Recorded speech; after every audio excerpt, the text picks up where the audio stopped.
What's up guys, Lou here, back with a brand new video, and today we're going to be talking about the newly released iPad Air 2. I've also got the original iPad Air here for a comparison. There are of course some improvements to the new iPad. Is it going to be worth your while, worth your upgrade? Of course, this unboxing will hopefully help you decide. The new version includes Touch ID now. It's a little bit thinner, a little bit faster, otherwise fairly similar. So without any more hesitation, let's go ahead and get this baby sliced open.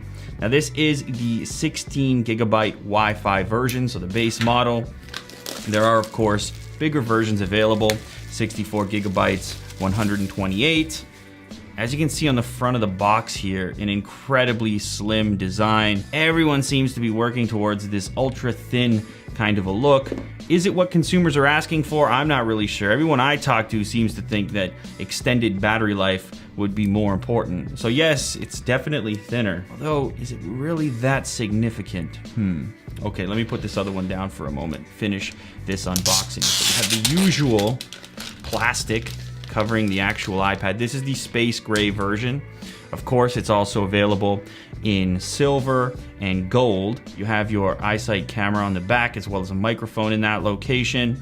On the bottom is where you're gonna find your speaker as well as the lightning port for charging up the device. The Touch ID lives on the front here, similar to the iPhone 6, 6 Plus, 5S.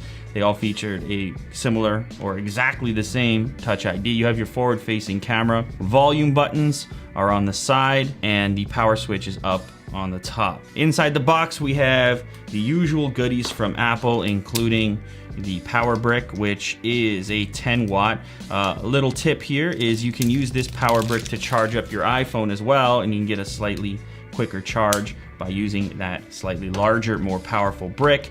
We have the paperwork from Apple, which we have now seen many times. Warranty information, the world famous legendary Apple stickers as well, and then a lightning cable to get your device charged, synced, etc. Here is the actual iPad, which I'm gonna go ahead and boot up really quickly. Basically identical to the previous version, other than the fact that you have a slimmer design. The main story here is the fact that they've gotten it even thinner than before. It's fairly marginal, to be honest with you. I mean, you can tell when you're holding it a little bit. Almost forgot to mention, the previous version had a hold switch orientation lock. The new version does away with that, likely due to the slimmer form factor.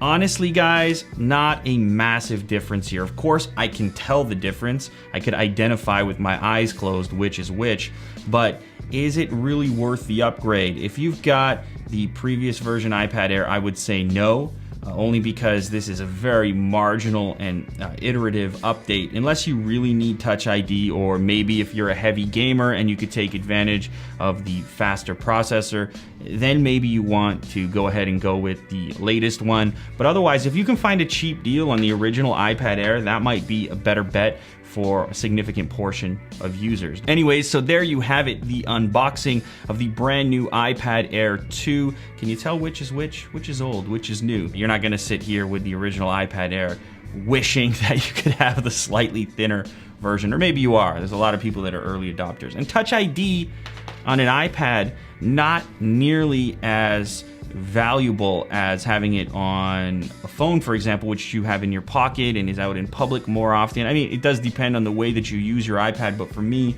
mine is primarily used at home. All right, guys, that wraps up this video. Thanks as always for watching. If you enjoyed this content, please remember to leave a thumbs up down below, and I will catch you on the next one very shortly. All right, later, guys.